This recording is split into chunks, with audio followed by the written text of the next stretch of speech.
جو آدمی بہت زیادہ پڑھتا ہے اور اپنا دماغ بہت کم استعمال کرتا ہے وہ سست سوچنے کی عادت میں مبتلا ہو جاتا ہے۔ منطق تمہیں اے سے زیڈ تک لے جائے گی لیکن تخیل تمہیں ہر جگہ لے جا سکتا ہے۔ دو چیزیں لامحدود ہیں، کائنات اور انسانی حماقت، اور میں کائنات کے بارے میں پورے یقین سے نہیں کہہ سکتا۔ کوشش کرو کہ کامیاب انسان نہ بنو بلکہ باکردار انسان بنو۔ دانائی اسکولنگ کا نتیجہ نہیں بلکہ اسے حاصل کرنے کی عمر بھر کی کوشش کا ثمر ہے۔ صرف وہی زندگی قابل قدر ہے جو دوسروں کے لیے گزاری جائے۔ میں اس تنہائی میں جیتا ہوں جو جوانی میں تکلیف دہ ہوتی ہے مگر پختہ عمر میں لذیذ لگتی ہے۔ زندگی گزارنے کے صرف دو طریقے ہیں، ایک یہ کہ جیسے کچھ بھی معجزہ نہیں ہے، دوسرا یہ کہ جیسے سب کچھ معجزہ ہے۔ اگر تم کسی 6 سالہ بچے کو نہیں سمجھا سکتے تو اس کا مطلب ہے کہ تم خود نہیں سمجھتے۔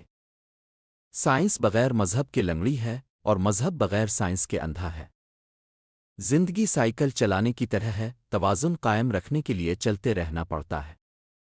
یہ نہیں کہ میں بہت ذہین ہوں بلکہ میں سوالات کے ساتھ زیادہ دیر تک ٹھہرتا ہوں۔ اگر تم چاہتے ہو کہ تمہارے بچے ذہین ہوں تو انہیں پریوں کی کہانیاں سناؤ، اور اگر چاہتے ہو کہ وہ مزید ذہین ہوں تو انہیں اور زیادہ پریوں کی کہانیاں سناؤ۔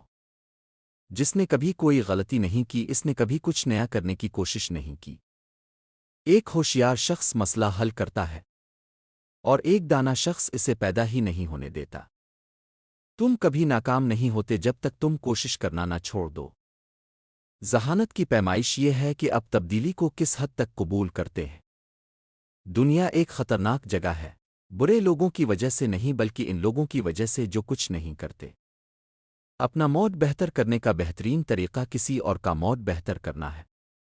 وہ عورت جو تنہا چلتی ہے اکثر وہ مقامات دریافت کرتی ہے جہاں کوئی پہلے کبھی نہیں گیا ہوتا۔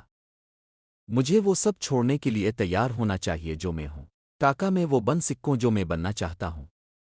جینیس 1% صلاحیت ہے اور 99% محنت۔ اگر تم خوش زندگی گزارنا چاہتے ہو تو اسے کسی مقصد سے باندھو، نہ کہ لوگوں چیزوں سے۔ میں کبھی مستقبل کے بارے میں نہیں سوچتا، وہ تو ویسے ہی جلد آ جاتا ہے۔ اگر میرے پاس کسی مسئلے کو حل کرنے کے لیے 1 گھنٹہ ہو تو میں 55 منٹ مسئلے کے بارے میں سوچوں گا اور 5 منٹ اس کے حل کے بارے میں۔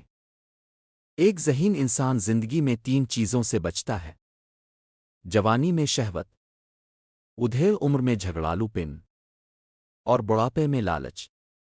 واقعی قیمتی چیز صرف وجدان، انٹویشن ہے۔ میں سب سے ایک ہی انداز میں بات کرتا ہوں، چاہے وہ کچرا اٹھانے والا ہو یا یونیورسٹی کا صدر۔ ذہانت کی اصل پہچان علم نہیں بلکہ تخیل ہے۔